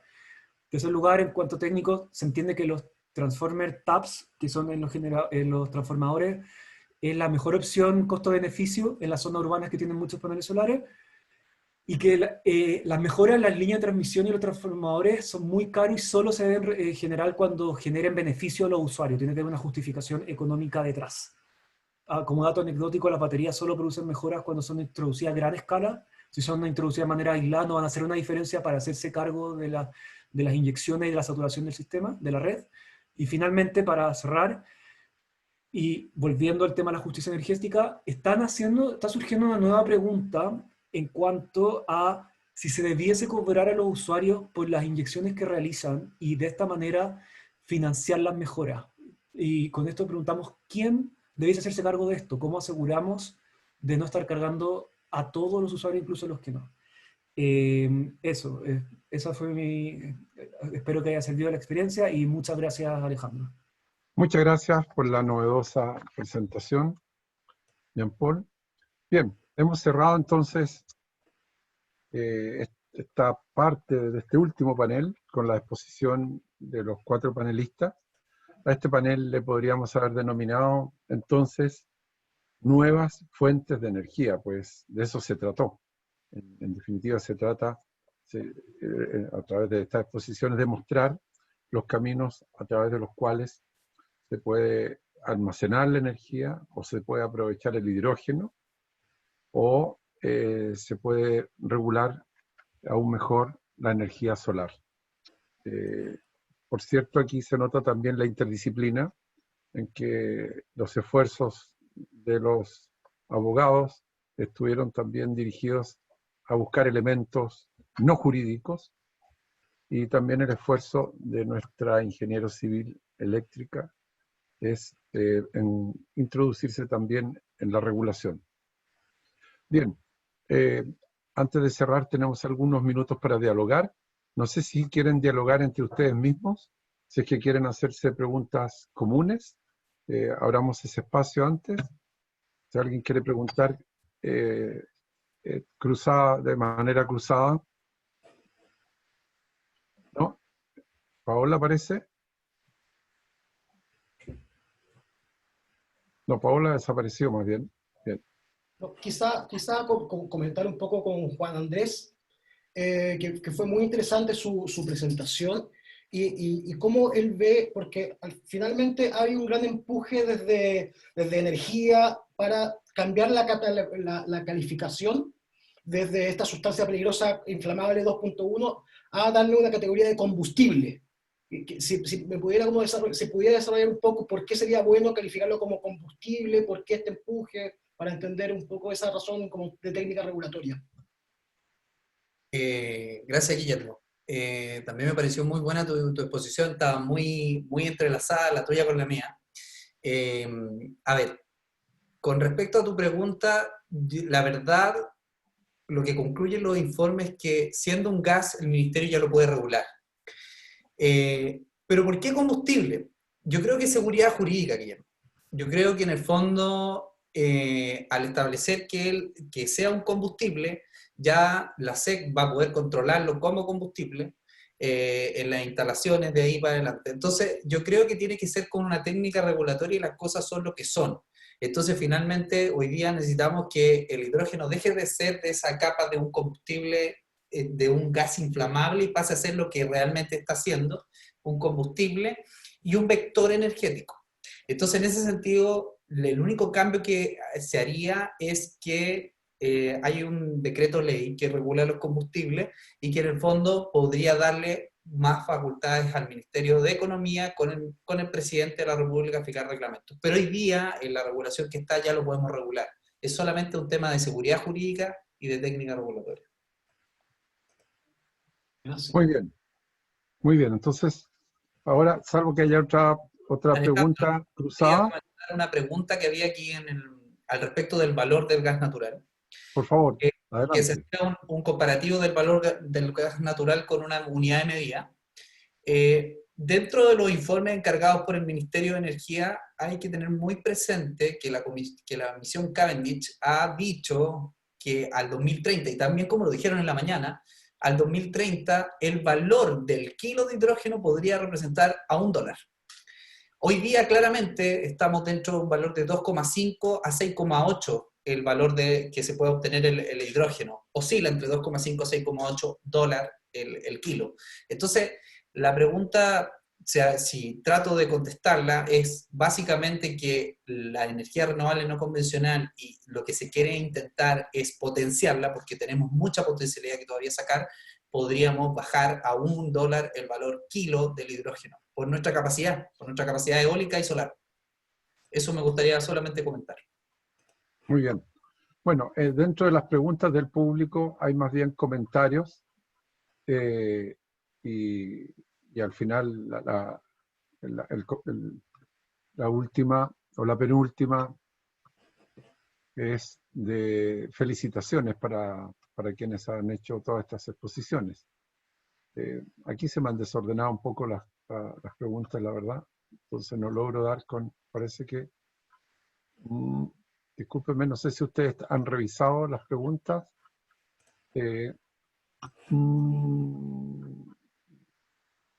Denme un segundo que algo ha pasado. Mostrar todo. No, algo pasó con mi sistema que no me permite ver las últimas preguntas. Ahora, ¿podré yo tener algunas que he anotado? Si quieres yo puedo leer algunas, Alejandro. Por favor, que algo pasó con mi sistema. Dale, por favor. ¿Cómo trata la regulación eléctrica australiana otros recursos energéticos distribuidos? Almacenamiento, por ejemplo. Jean-Paul. Bueno, eso excede un poco esta ponencia, pero el Departamento de Medio Ambiente en el cual trabajo tiene una división completa sobre recursos distribuidos y están estudiando cómo regular autos, cómo se relaciona esto también con paneles, autos eléctricos, baterías, cómo se carga la línea de transmisión. No existe una regulación propiamente tal a la de los recursos. Estamos hablando de, no sé quién está preguntando por recursos, si se refiere a baterías, a autos eléctricos y a estas nuevas tecnologías, pero la prioridad del Departamento de Energía en este momento es adaptarse y ser líder en la innovación de cómo reconocer las nuevas tecnologías que están llegando. Muy bien. ¿Querés que lea otra más, Alejandro? Muy bien, sobre gracias. Hidrógeno. Dale. Quisiera saber si el hidrógeno debería ser regulado en sí mismo o de manera conjunta con las energías eólicas y solar. Para Juan Andrés o Guillermo. Yo la puedo abordar desde el punto de vista ambiental, no sé si Juan Andrés la querrá abordar. Si quieren parto yo. Justamente uno de los temas más relevantes desde el punto de vista ambiental va a ser lo que en la presentación de Juan Andrés y en los informes se ha llamado la cadena del hidrógeno. Básicamente desde la producción del mismo hasta su uso final. Porque ahí podemos ver que en un caso, podríamos poner un ejemplo, podría haber una planta de ERNC que vaya de la mano de una planta de hidrólisis, que vaya de la mano de un, llamémoslo, ducto, y que esto tenga un lugar final de uso. Desde el punto de vista ambiental va a ser muy relevante ver si esto es un solo proyecto, si son proyectos distintos, si es un solo titular, si son titulares distintos, y en base a eso justamente era la parte final, la lámina final de mi presentación, que ahí van a estar las preguntas. Ahora, la regulación ambiental en estas materias no es la primera vez que se enfrenta a estos problemas, o sea, es la misma lógica de muchos servicios regulados, en la cual un proveedor o una empresa participa de solamente un tramo de la producción o del servicio. ¿Cuáles van a ser los temas relevantes? Probablemente la relación entre energías renovables no convencionales y la producción de hidrógeno, si son parte del mismo proyecto o si son proyectos distintos, ver si se dan a dar causales de fraccionamiento, analizar muy bien, sobre todo, probablemente si son renovables no convencionales, vamos a estar hablando de declaraciones de impacto ambiental, no de estudios, pero de todas maneras las declaraciones deben considerar los impactos acumulativos, y en general todas estas conexiones que existen entre los distintos componentes de la cadena van a tener que ser miradas en su mérito, pero por lo menos la práctica, tanto de evaluación como fiscalización y sanción que lleva la superintendencia hacia atrás, nos dan luces de que es perfectamente viable y se pueden ocupar las mismas herramientas que se han ocupado hasta la fecha. Ya, muchas gracias. Juan Andrés, ¿quieres agregar algo? Sí, complementando, claramente, como muy bien contestó Guillermo, aquí estamos frente a una pugna medioambiental versus la pugna del transporte o la pugna energética.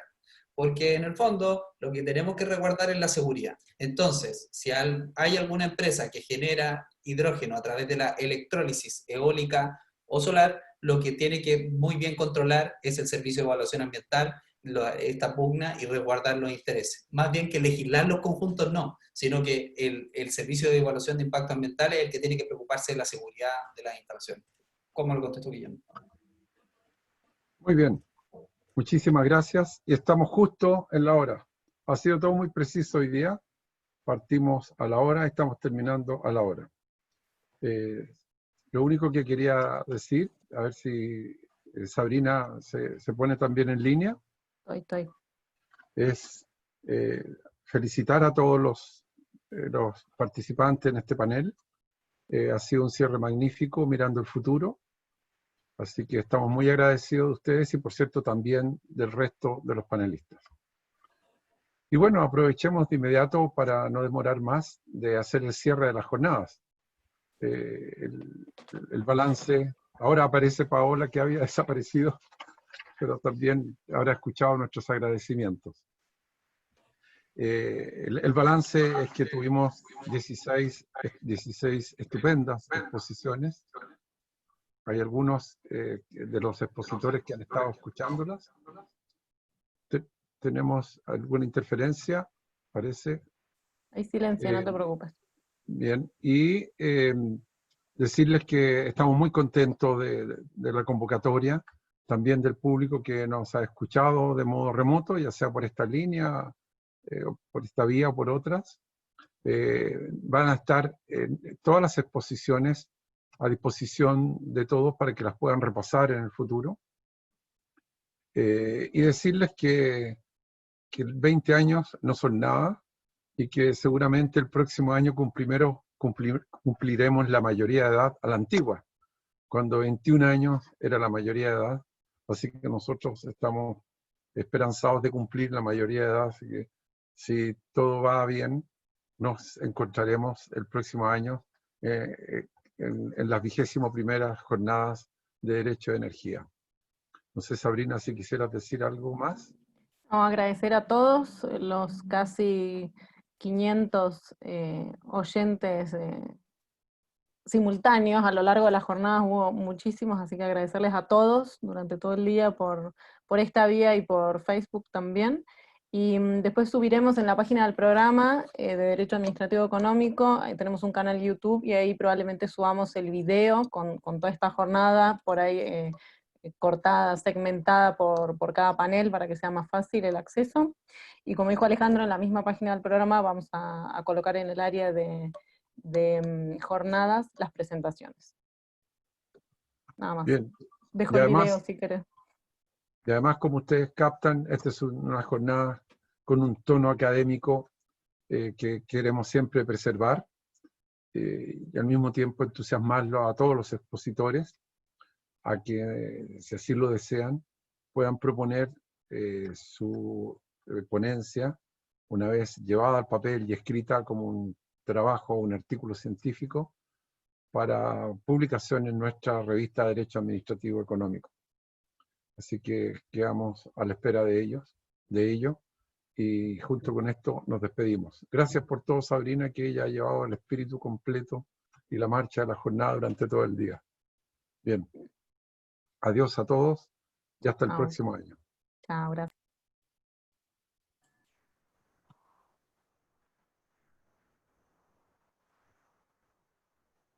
Muchas gracias, Alejandro, Sabrina.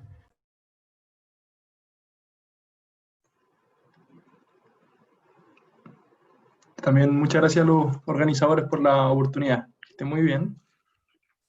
También me gustaría dar las gracias por la oportunidad de participar. Fue muy interesante. Chao, chao, muchas gracias. Felicitaciones, Alejandro, Sabrina, todo muy bien, muchas gracias.